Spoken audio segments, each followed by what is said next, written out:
Hello all and welcome to the Business Continues virtual podcast. My name is Connor Slasberg and today we're hoping to put the doom and gloom away and focus on some of the positives within our lives and businesses.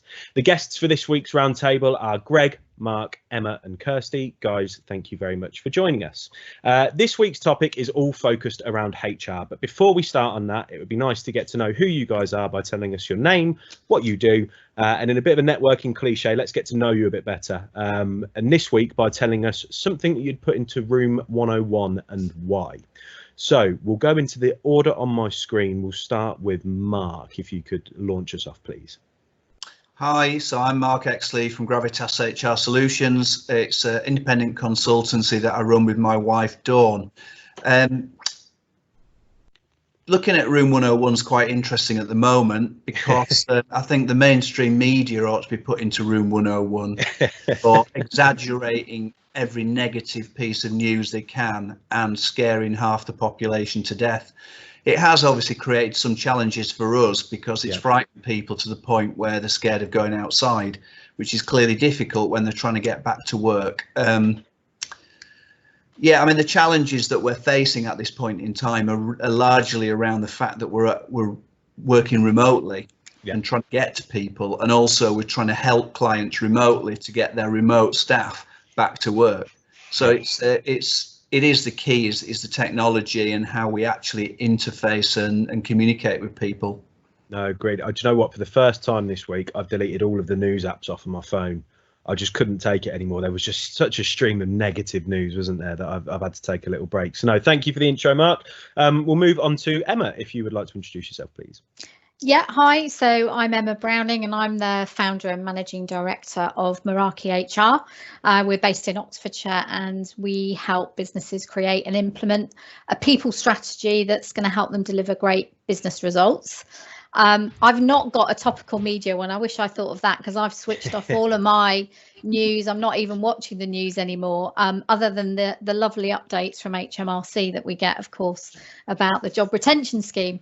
But what I would put into room 101 is people who eat noisily.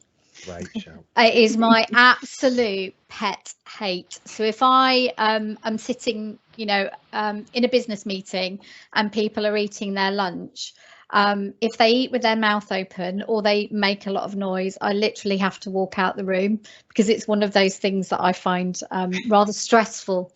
So there's a bit of an insight into me. Good. I can say this because he's not on LinkedIn, but my old flatmate, I used to have to leave the room when he would eat, and I lived with him for 18 months, so that became a pain. But there we go. I completely agree with you on that one. Great shout. On to Greg, if you'd like to introduce yourself. So I'm Greg Guilford. I'm the CEO of HR Solutions. So we're a HR outsourcing consultancy based in Kettering, Northants, and we support businesses across the UK with a full suite of HR services, from recruitment all the way through to dealing with difficult and challenging situations such as furlough, job retention scheme, ever present conversation at the moment. And in terms of room 101, I know it's a bit of an occupational related topic, but letters, I think hard copy letters should really be a thing of the past. And I think in the current day and age, everything can be sent digitally, signed digitally. I constantly get stuff through the post, and you're like, well, where do I put it? I like to have it all on the computer. You're going to end up having to scan it and save it on your filing system, whereas an email is just easier to keep hold of and manage, I think. So that's what I would put in room 101. Very environmentally conscious choice. I like that. And we go to my colleague Kirsty. And Kirsty, we our office is full of people who eat noisily, so I'm sure you can agree with that on the room 101 point. Yeah, I'm with that one, definitely. I wish I'd thought of that one myself as well. So yeah, I'm Kirsty McDonald. I'm the HR manager at ACS Office Solutions, work alongside Connor and all the other team there. Fairly new position for me. I became the HR manager there about 6 months ago. But yeah, really enjoying it. So learning a lot very quickly right now with all the changes. With regards to room 101, bit of a strange one, some might think, but I would put moths. I have a huge irrational fear of moths. Yeah. They're unnecessary. I don't think we need them. They could just definitely go into room 101. Good shout, good shout. And I'm Connor Slasberg. I'm a technology consultant at ACS. Similar to you, Kirsty, the thing I would put in room 101 is pigeons. I might not look like it, but I am scared witless of pigeons, to the point where I will walk to the other side of the road if I see a couple of pigeons, which has led to some embarrassing situations when I've been out with friends. But we'll talk about that another time. So thank you all for introducing yourselves. As mentioned, we'll crack on with the topic today, which is all focused around HR. So with drastic changes to the workplace comes human challenges. Whether it's adopting to remote working or managing people through the furlough process, HR leaders will have been working overtime to both ensure well-being and anticipate future challenges. Our guests today will speak about their experience over recent weeks and the roadmap to normality. I'll say that lightly, in a human respect. So it would be good firstly to start off with, across all yourselves, whether it's with your customers or whether it's internally in your own organisations, what challenges people have had. We'll go in reverse order this time. So Kirsty, obviously I've seen the stuff that's been going on with ACS. We've had some great things going on around, we did our awards week last week, but from a challenges perspective, what's been the biggest thing that you've found in recent weeks? I think definitely communication, being very conscious of what communication is going out to staff, ensuring that communication is going out to staff as well. I know personally it's trying to get that balance of not having people, particularly those on working from home and those in furlough, that HR isn't checking up on them, you know, that we are just trying to communicate with them for their well-being. But also we are running a business, so we've got to ensure the productivity is up and that they're set up correctly with everything that they need to do their job if they're still working. And also for those on furlough, again, trying to get that balance of communication so they're not panicking that HR is calling them all the time because they're going to be out of a job very soon, or, you know, but also not feeling that they've just been abandoned and that they're now on furlough and no one cares about them. So trying to keep up that communication with them, I think, has been my biggest challenge so far through all of this. And I think that furlough part I want to touch on in a moment, because personally I'm fortunate to not be in that position, but there's certain conversations I've heard and I'm really keen to pick everyone's brains on their thoughts on that in the future. Greg, we'll go to yourself. So again, internally and with your customers, what have been the biggest things that have come up for yourself?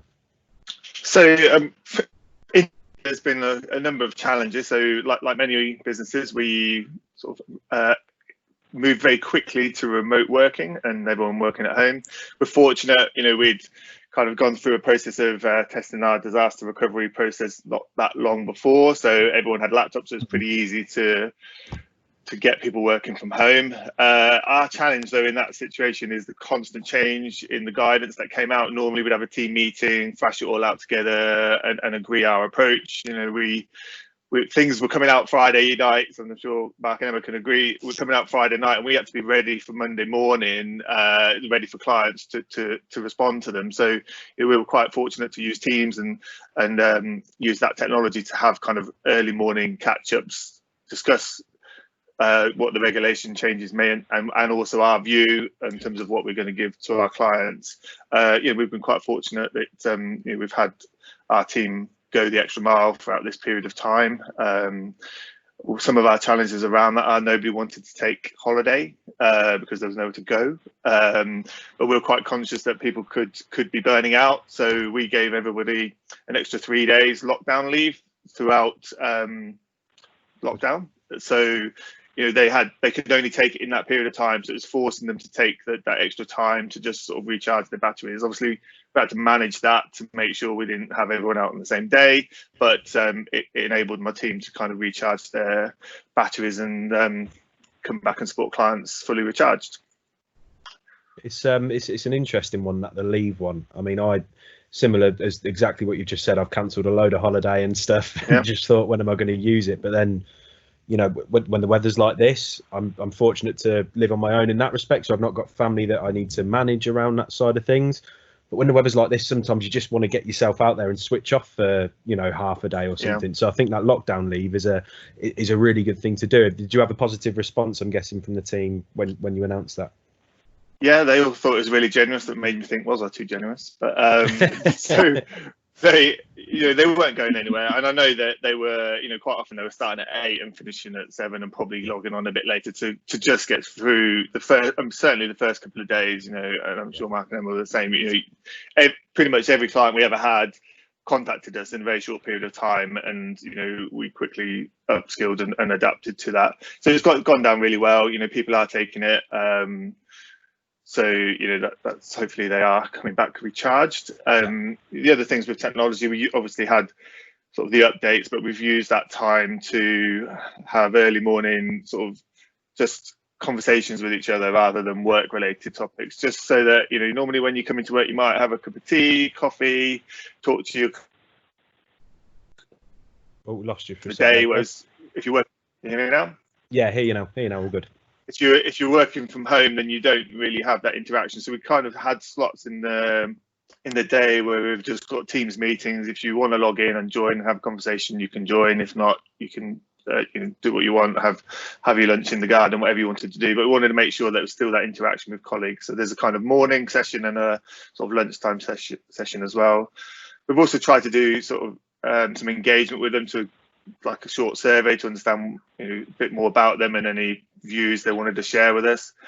And one of those was really they wanted to do more social stuff. So we've now got a kind of Friday afternoon quiz, which I kind of thought everyone would just want to log off and have their day done, but actually they still want to be at their screens and have that interaction with their colleagues, which has gone down really well. Bit of controversy, my wife won the second week, so Oh, very controversial indeed. But no, those quiz things are brilliant. But equally, I suppose you've got to look at the flip side of it and think there are some people that might not want to engage in that nature. And it's the balancing act with it as well. But I mean, one thing that certainly stuck out that you mentioned there, Greg, and sorry if you keep noticing me doing that and stuff, as I mentioned to you guys privately and to anyone that's watching now, I'm in a bit of a sweatbox of a bedroom, so sweaty. Apologies. But no, in terms of what you mentioned at the start, rung true with me, that certainly in the early weeks of this, with all the uncertainty and no one really knowing what was happening, I remember asking Kirsty questions that there literally wasn't an answer in existence to at that point. And like you've said, in the nature of the work you guys do, having to be really responsive, get that information as soon as it comes in, and then make it consumable to everyone else. I'm sure that's a challenge everyone in this chat had today. And so Emma, I mean, from your perspective as well, the challenges that you've faced, what's been prominent?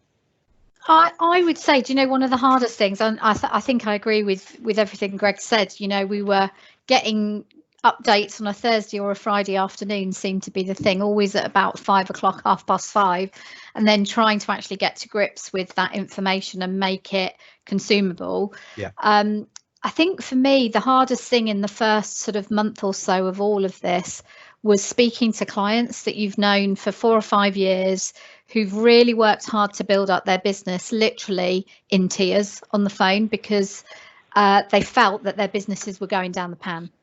And I think probably people don't feel as bad about that now. But if you imagine in those first few weeks when we didn't have the business interruption loan scheme or the bounce back schemes, people were sitting there doing their cash forecasts and thinking, I cannot survive this for more than three months possibly.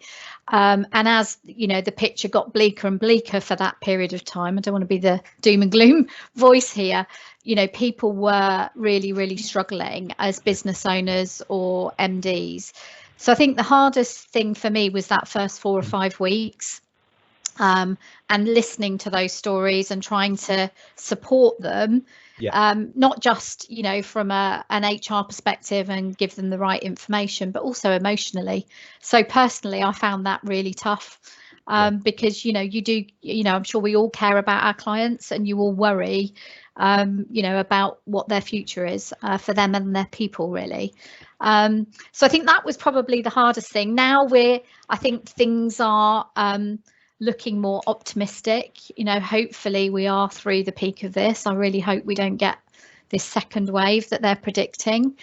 I think there's still lots of unanswered questions because, you know, we still don't have, there's no case law from an HR perspective in terms of how a redundancy is going to be treated, how an unfair dismissal is going to be treated. So I think for us as professionals, there's still a lot of unanswered questions.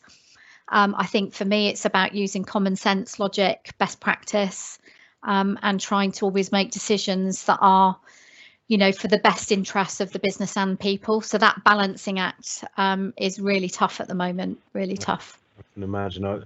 I'm certainly learning enough of this that with HR, it seems very much a case of you have to answer questions where there is literally no answer that you can give, and trying to guide people through that, which is certainly something I don't envy you all with. So fair play to you all. Mark, yourself, what challenges have you come across? Well, I think that it's twofold. I think with our own staff, it's been about keeping them engaged and keeping the flow of communication going. But I think for me, it's a lot of it's been around the clients. So some clients have been very buoyant. We have clients who've never stopped working, and they're quite key to the economy. And we've had other clients who haven't been able to work, or they've just had the business owner working and everybody else on furlough. So it's been about keeping the engagement going with them and keeping their spirits up. You know, I've got one particular client who works in an office normally with 3 other people, and now for the last 8 weeks, she's worked solo in the office. So I think actually she quite likes the chat that we have for an hour every week, just to buoy up her spirits, if nothing else. So that's been important to us. But I think also the challenge of helping people to navigate through furlough has been certainly a challenge, because there's been a lot of abuse of the system. It was there to stop people being laid off or made redundant, to keep them in the system so that when hopefully times get better, they've still got a job. But it's actually been used differently by certain organisations who've just seen it as a way of saving on salaries for a period of time. So that's been a challenge. And we've also had to manage people coming back from furlough. So many companies went straight in head first into the furlough system, then realised they needed some people back. So it's managing that whole process of communication. We have a kind of mantra, or certainly I do, which is about the key being what I call the 2 C's, which is communication and clarity of communication. And I'm telling my clients all the time, make sure you're communicating with your people, because there are a lot of people out there that are now starting to get quite worried that they'll have a job to come back to. And that's something that does need to be resolved fairly quickly. And the only way that you can actually do anything to help people is to keep them in the loop, keep communicating with them. So that's the mantra, keep communicating. It's an interesting one. I mean, I think I said this in last week's session. I've got a friend that works for a company that I think have sent out letters to 1/3 of their staff saying that they're not going to have a job to go back to because they've realised that they can do this at a much reduced rate in terms of staff. So it's a genuine concern out there for people. I completely understand that. And to touch on another point you made earlier on, Mark, there's, you know, we get really used to and comfortable working in that office environment. I suppose if I was in HR, one of the challenges I'd have is the people that really thrive in that environment and can be left to their own devices in an office. It's a danger to presume that those people will transition and be just as reliable and high performing in that home environment. I think that's a really dangerous path that a lot of businesses will have to have been conscious of, like you've highlighted there yourself. Sure. I think also there's always been the case that some people work very well at home. And some people have always said, oh, I can't work at home, there's too many distractions. And you know, people are people, they're all different. And I think that's something that has to be factored in, because going forward, we are going to find that flexible working requests are going to be difficult in a lot of cases to turn down, because the people have already proved that they can work very well remotely. You know, these are the sort of challenges that are going to come up in the future for us, because in the past it was quite easy on occasions to say no to flexible working requests. It's going to be more difficult now. It's one of the quantum changes that this crisis has brought about. The hand's been forced, hasn't it? People, you've had to let people adapt to working from home and see that they can do it. So you're right there. That's going to be a big challenge. And I suppose my next question for everyone, and it's been mentioned a few times around the furlough side of things. One that I'm particularly interested in is this divide that people reference and are concerned about between the furloughed and the non-furloughed, because you see a lot of stuff, as I say, I've deleted a lot of the medias now, but you saw a lot of stuff which was people saying the ones that have gone on furlough have just been on a holiday, and then equally on the other side, the people that are on furlough have actually been really frustrated and wanted to get back to work. And when we get back into offices, I can imagine there's going to be a lot of politics between those two sides. But then that, of course, isn't the only challenge that's going to arise off the back of this when we do start to return to that normality. So to everyone on the table, really, and we'll go round again, you know, that furlough question I mentioned, but other challenges you anticipate, how do you see a return to normality, and what do you think is going to happen from a HR perspective? So we'll start with Emma on this one. What are your thoughts around this? I think one of the biggest issues is going to be how you get people re-engaged with the business. Yeah. And I think a huge amount of this, you know, we've touched on all of these points already.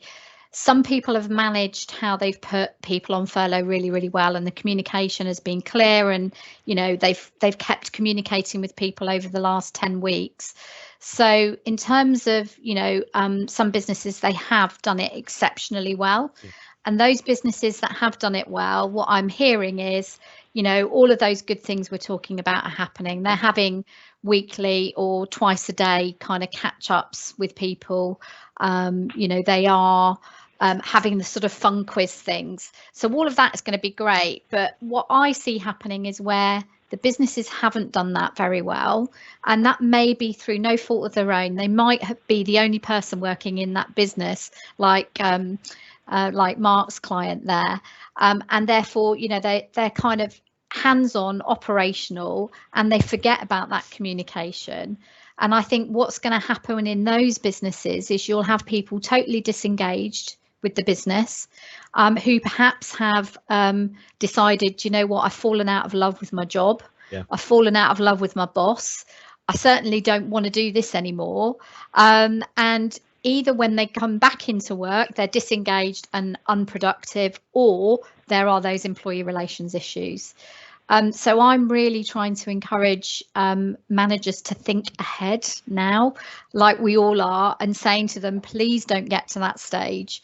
Even if you have got to that stage now, it's not too late to try and, you know, recover it and get people re-engaged with the business. So remind them about, you know, what your vision was, your purpose, your values, you know, remind them about, you know, why their role is really important to the team, even if they're on furlough.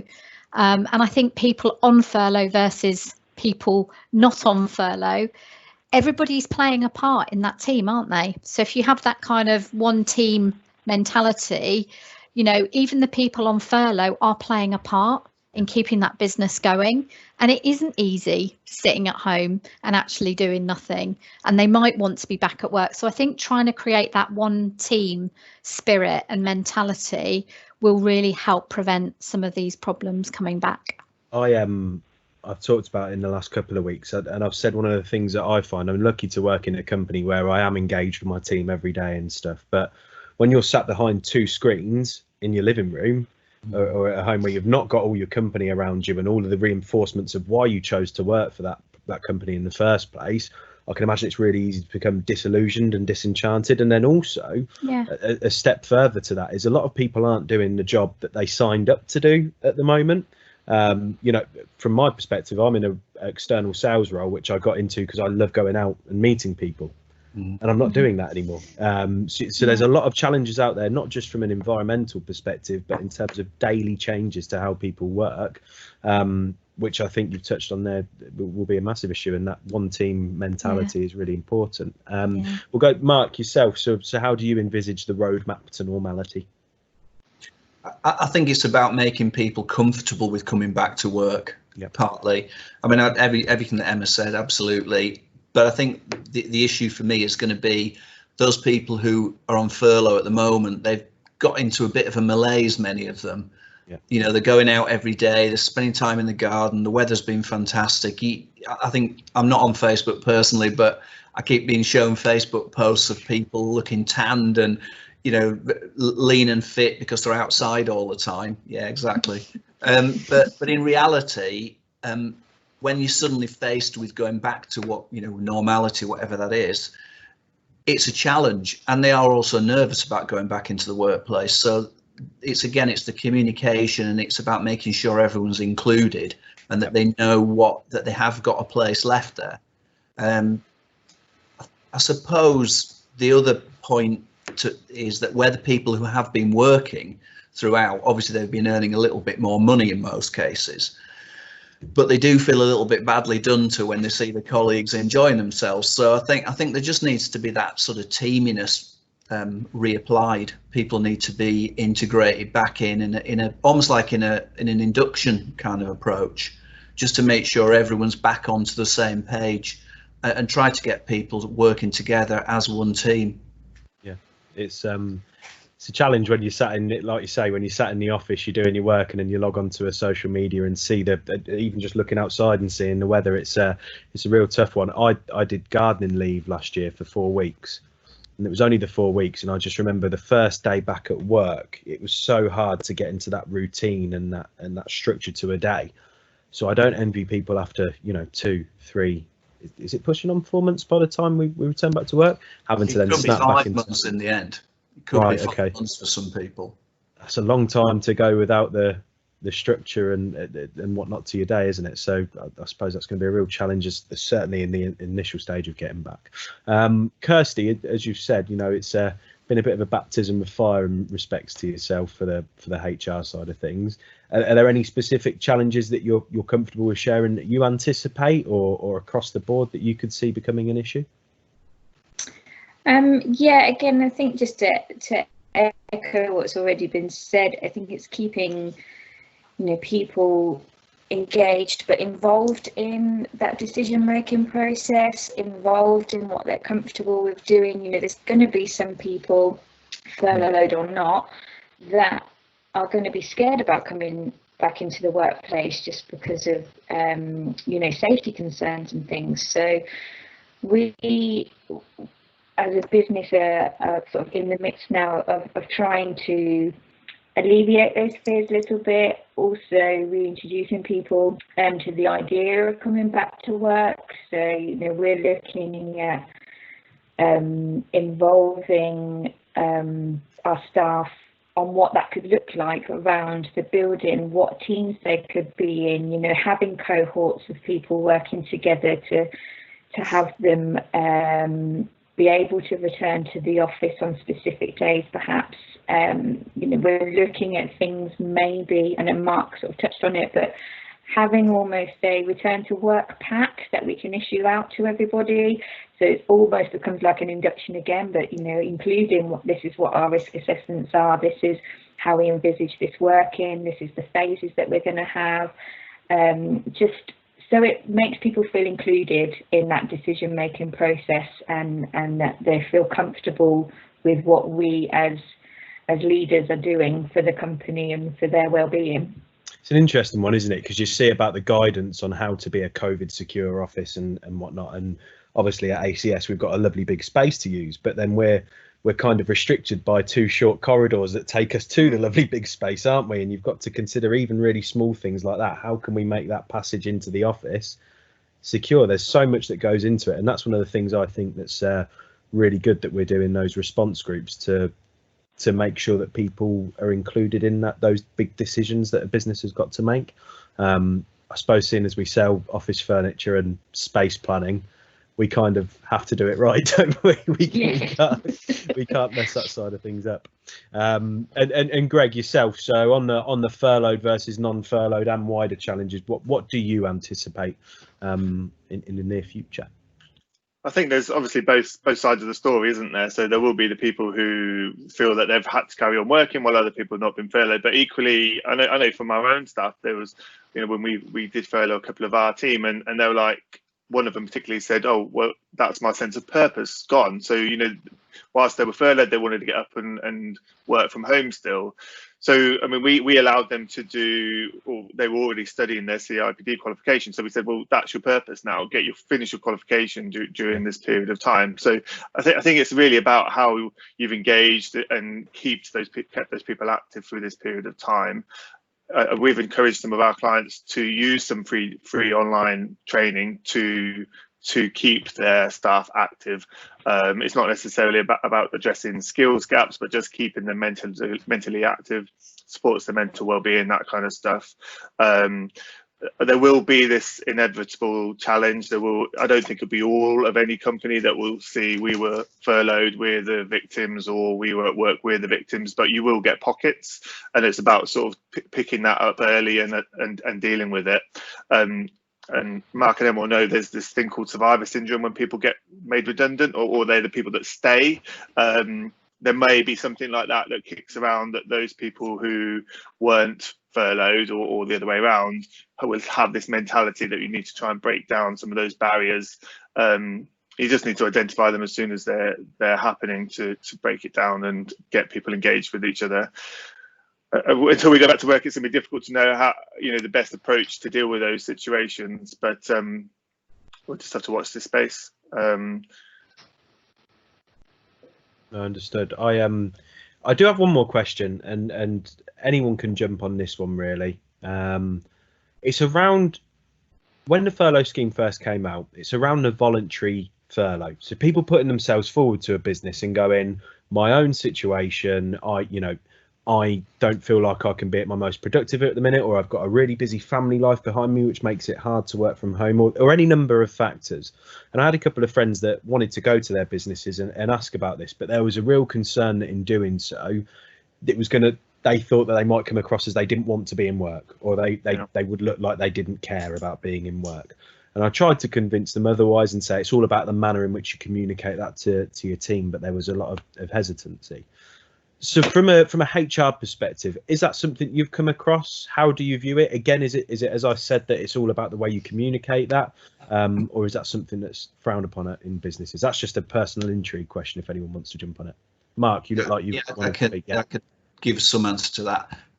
I think that people, when this first happened, anyone who had young children realised that they were going to struggle to carry on working. And for some, it makes it impossible to work from home as well.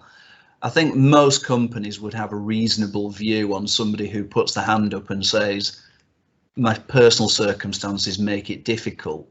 Yeah. I think the challenge going forward is going to be with schools only partially returning, and then you're going to have summer holidays anyway, and then they come back. If the schools do not go back in September, there are going to be major issues with what you're talking about for people who simply cannot get back to work because of childcare. Yeah.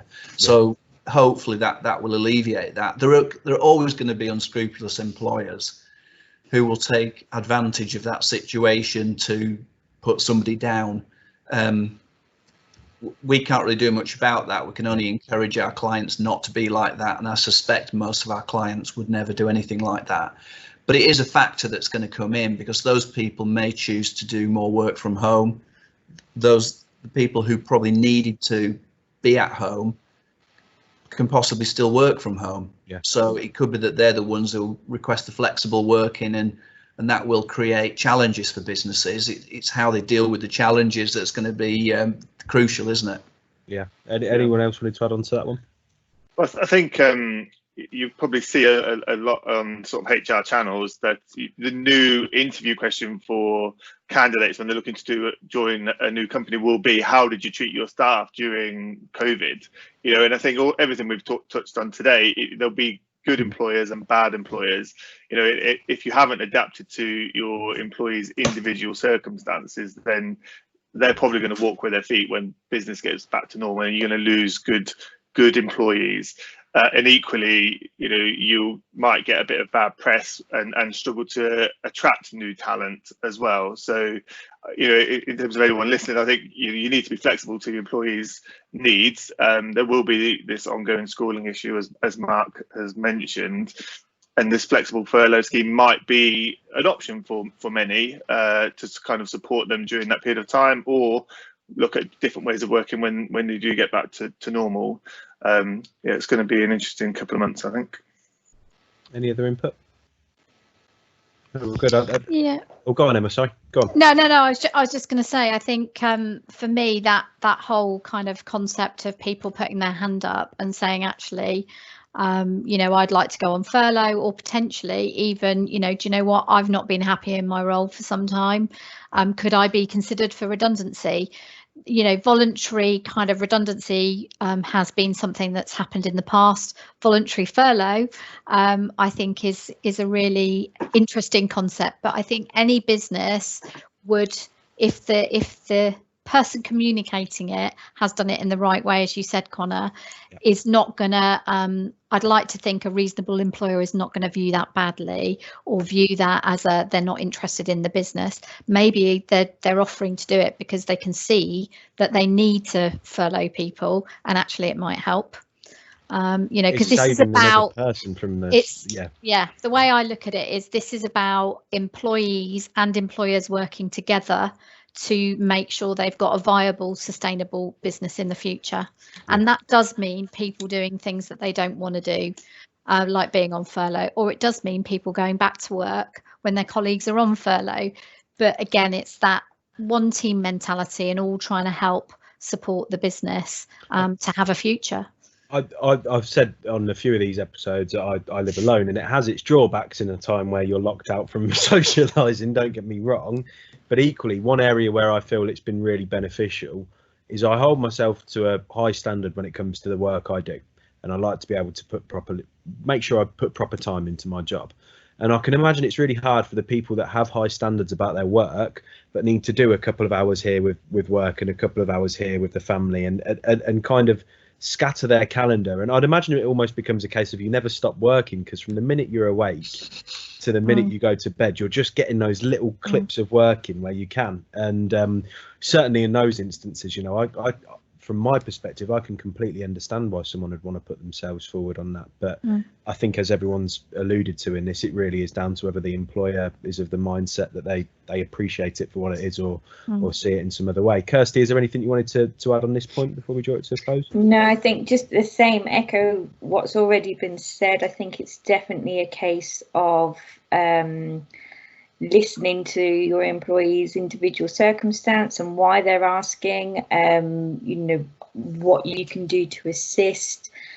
Definitely that one team, as Emma said, I think that's really, really important. I mean, I've had some horror stories from some other companies of people being put on furlough, and it's just how it's been done has been horrific in my mind. But I can't imagine a company, I know ACS are the same, of not valuing that employee holding their hand up and communicating that in the right way, and saying, this will work for me as well as you, if this can be the case for those people volunteering. So no, it's definitely just a case of we've all got to work slightly differently now, and there's all different circumstances around what we're doing in the workplace, but that employee-employer relationship has to be key right now. I had a good example of this. I had was an unnamed friend who works in London for a recruitment company, and half went on furlough, half didn't, and this person was in the half that didn't go on furlough. And they topped up the wage of all of the furloughed staff to 100%, so everyone was still receiving the same money side of things. But then they also said, and this could be wrong, this is what I remember, so I don't want to get caught out on anything, but the people that weren't on furlough, the people that were still working, had to take half of their holiday before June or July or something like that. A good chunk of their holiday had to be used. But the people that went on furlough didn't have to take any holiday. So it was almost advantageous as an employee to be put onto that furlough scheme, and it was hard for them to draw benefit in that. And when I did say to them, is it something you've inquired with your employer around, the response straight away was, oh, well, they'd think I don't care about my job. And it's all been touched on in this chat here, but it's really detrimental to being a business where you can't have that conversation with the people when you feel like you need to, isn't it? It's not somewhere you want to be in. Emma, were you about to say something just then? Sorry. I was just going to say it's that whole 80%, 100%, and I might get shot down in flames here. But one of the things I was encouraging people when we first knew about furlough was to try and think about how the people at work are going to feel if the people on furlough are getting 100% the same as them. So I was actually encouraging my clients not to top up. One, for that reason, because I feel that you need to differentiate between people on furlough and those working. But secondly, what if they can't afford to top up? And then they have to take it away. It's that whole psychological thing, isn't it? I've been given something and then you've got to take it away. So I was encouraging clients from the beginning to only do the 80%. And, I just think paying people the same to do, to be on furlough, I just don't see that as a fair concept. That's my personal opinion. Yeah. Oh, yeah. Sorry, go on. Go. I think we'll move. Greg, you start. Greg, go, and then Mark. I think we're probably moving now into more of the next phase of this furlough discussion, though, where people are being unfurloughed, and then you've got this FFS scheme now, which has got an interesting acronym. I was going to say that's going to be really hard to get people to take that in the right context, isn't it? Yeah. So I mean, and the challenges are still there. So who are you going to unfurlough? Yes, you've had those discussions about who to furlough, who not to furlough, but now you're going to start. You might not bring everybody who you furloughed back at the same time. So who are you going to choose to come back when? And that is going to present its own degree of resentment potentially. And you're going to need to take into account those individual circumstances at the same time as well.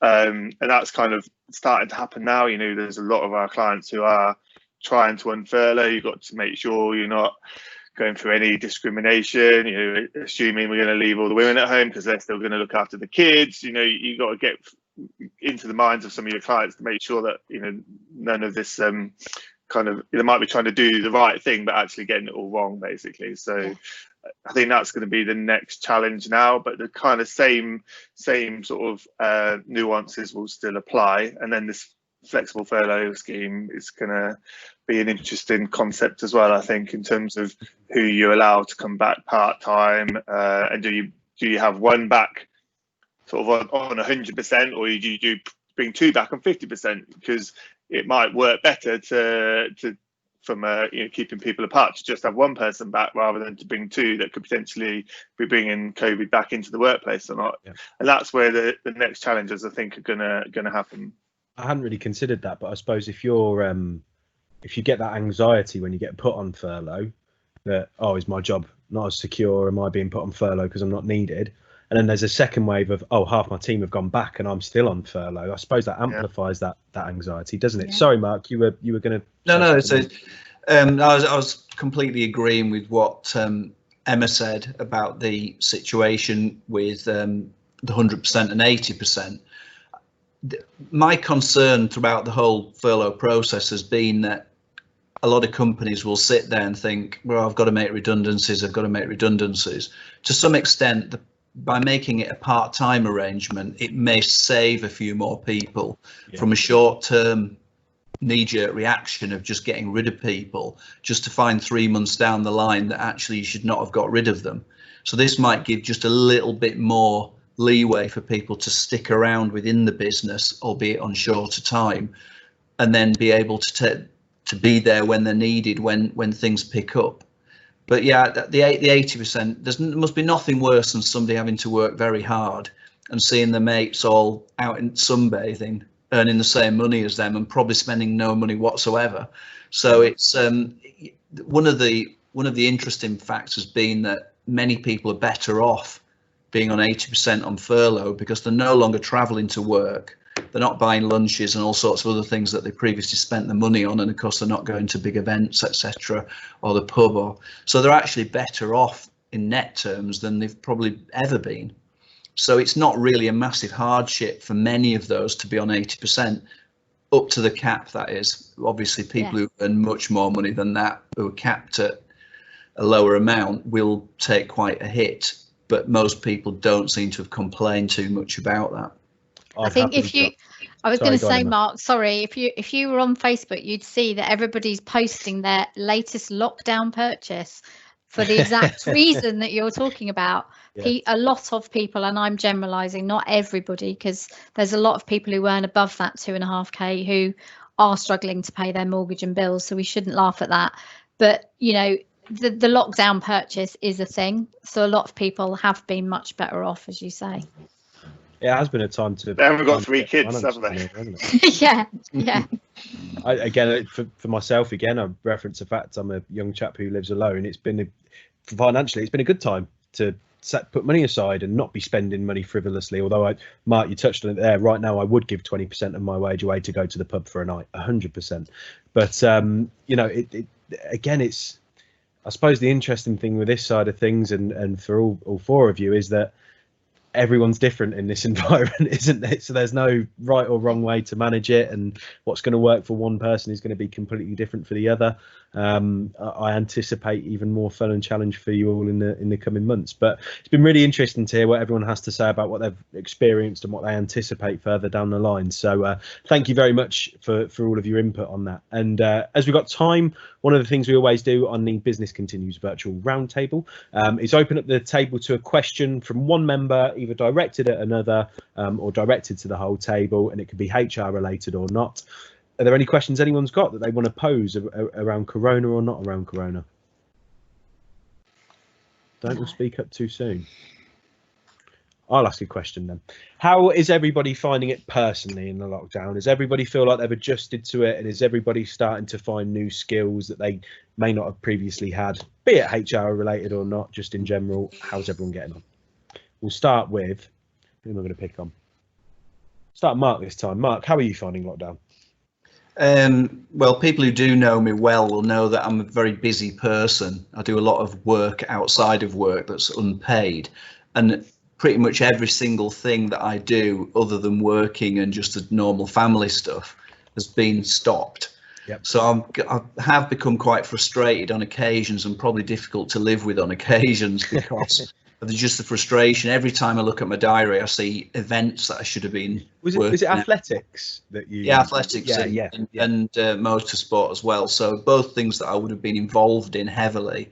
And I just see these weekends go by, and that's something that hasn't happened. And it's just quite frustrating. And just the simple things like watching rugby and other sports as well, just little things you could watch on television, but actually the actual involvement side of things, coaching every week and that kind of thing, you're missing that interaction and that positive giving something back. So that's quite difficult, but you know, we've just got to live with it and just look forward and for when that starts up again. We'll have a newfound appreciation for all of this stuff afterwards, won't we? Certainly. It's sure. We'll go to Kirsty. How are you finding things in lockdown? Yeah, very mixed, to be honest. Like yourself, Connor, I live on my own, so I don't have to factor children in or anything like that. So you know, getting into working from home for me has been fine, and I'm actually quite enjoying it. I'm finding I'm quite productive because I'm not being distracted all of the time. Got me hassling you every day, have you? Exactly that. So, but on the flip side of that, just on a personal level, just switching off has been quite difficult, because I'll find that I'm sat here working, and then all of a sudden, because not everyone around you in the office has left at 5:30, you look up and the time has just gone and you're still working, and that switching off and not having that time with friends and family at weekends and things where that is your switch off time as well. That has been quite frustrating for me. So yeah, definitely a mixed bag. You never used to leave the office when everyone else did anyway, Kirsty. No, I know I didn't, but I'm worse now because I'm at home. So Greg, yourself, how are you finding it? Yeah, I think it's the same as Kirsty, really. You can't, and as a business owner, you kind of want to make sure that you've got a resilient business, so you are probably putting in a bit more time. You know, I always used to go into work at 8, but I always used to try and be home for dinner at 6.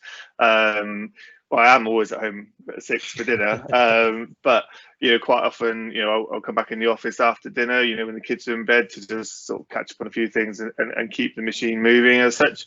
I guess we've got home family and work family, and you kind of trying to make sure everything works for everybody. I've kind of worked out early on I'm not a very good teacher. So my wife does most of the teaching because my daughter doesn't let me. But yeah, that's kind of been the challenge. Being at home, I've got 3 children. 2 of them are teenagers, and they're in and out of this room. If you saw me turning, it's because they were coming in to get something off the printer. And my youngest, quite often doesn't get that I'm on a computer looking at people on a screen. Quite often she's just off camera.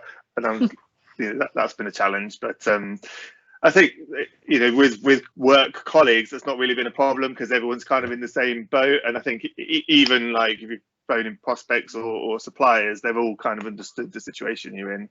And I do find people are a bit more understanding. Whereas if you'd have phoned a client with a screaming child in the background previously, they might have thought you were a bit unprofessional. But now they're like, I'm in the same boat kind of thing.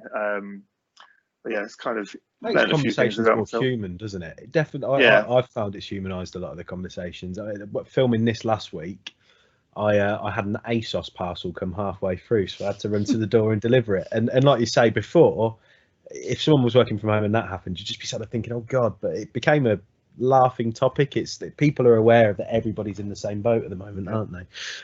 Emma, yourself, how have you found lockdown? I'm probably one of those really annoying people that is actually really loving it. Yeah. Like everybody on this call, I'd gone from being a million miles an hour and leaving the house at 6 most mornings, getting home at 7 or 8 o'clock, and then doing work when I got home. And actually it got to a point where it was pretty unsustainable. So this has been a very welcome change of pace, is all I'm going to say. Yes, we're busy, but the fact that I'm not commuting, the fact that I feel like I'm really able to help people from my desk, if you like, at home, and that change of pace for me has been well needed. And it's also given me the opportunity to work on the business instead of in it all the time. And I know lots of people talk about that, but I can honestly say in the last 4 years, I haven't really had that opportunity. Things have just happened, and we've been very lucky that it's through hard work and effort. But we haven't spent that time working on the business. So this has given us an opportunity to look at all of our systems and processes and, get ourselves ship shape and, ready for when things really do pick up, other than the sort of employee relations and furlough type stuff that we're doing. So that commuting comes up all the time, doesn't it? Kirsty, ACS picked a perfect time to get me my company car just before all of this, didn't they? Is that on your drive now, is it? Yeah, took it out for a wash yesterday. Looks lovely now. Yeah. Lovely. Well, thank you all for your feedback on that. We have one more thing to do, which is a little bit of fun before we wrap things up. And it's a little tiebreaker style question that I pose to my guests every week. The prize is a physical high five. When I next see you in person. We don't do any virtual high fives here, so you can store that one up and use it once lockdown has ended. The question for you today, and I'll give you all a couple of seconds to think about your answer, is how many episodes were there of the US sitcom Friends in total? Episodes. 150. 150. We've got our first answer there. So 130. 130 from Greg. 165. 165 from Mark. 200. 200 from Kirsty. Okay.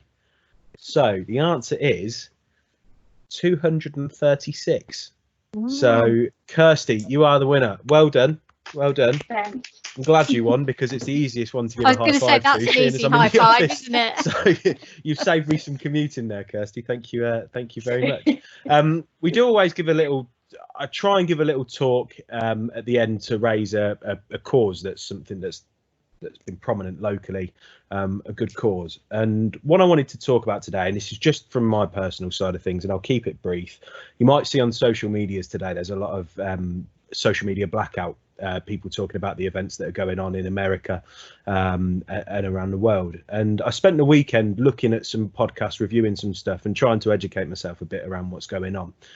And I think one of the things I've seen in the news and on social media streams is people saying that we're lucky we live in England because we're not experiencing what's going on over there. And to certain extents, that's true. But I think if we try and tell ourselves that we don't have some of the same problems here, we'd be lying to ourselves, and it might not be something we see every day. So I'll try and put a couple of links into some good podcasts and stuff I've read. But the purpose of saying this really, with everything that's going on today, is if you do come across the chance to support people or to educate yourself around some of the challenges that we face in our country as well, do take that time to do so, and do interact with all the posts you see on social media today and in the coming weeks around that kind of stuff. I don't want to get too political. I just wanted to say that because it seemed like a really prominent thing today, and I think it's important that we don't hide away from those issues where they crop up. So that's my little bit today. Thank you to all of my guests for joining me today. We'll be back next week with a new round table with new shiny faces to discuss some new tantalising topics of today. If anyone watching this would like to be involved in the round table or would like to see a specific topic on the round table, you are more than welcome to send me a message or comment below. More than happy to see that. Other than that, thank you again to everyone. Hopefully see you soon and have a great rest of the week. Take care, guys. Bye bye. See you soon. Thank you. Thanks, Connor.